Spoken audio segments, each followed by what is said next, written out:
Hi everyone, in front of me I've got TECNO Camon 18 Premier, and let me share with you how to block a number on this device.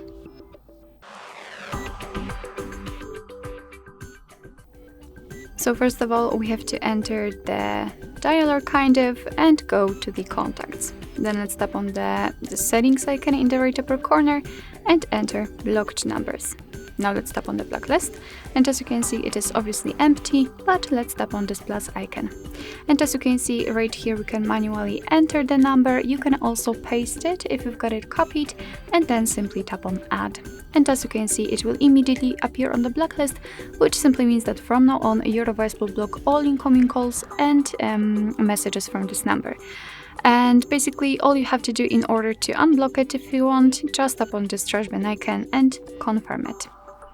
So basically this is it. This is how to block a number in your TECNO device. Thank you so much for watching. I hope that this video was helpful, and if it was, please hit the subscribe button and leave the thumbs up.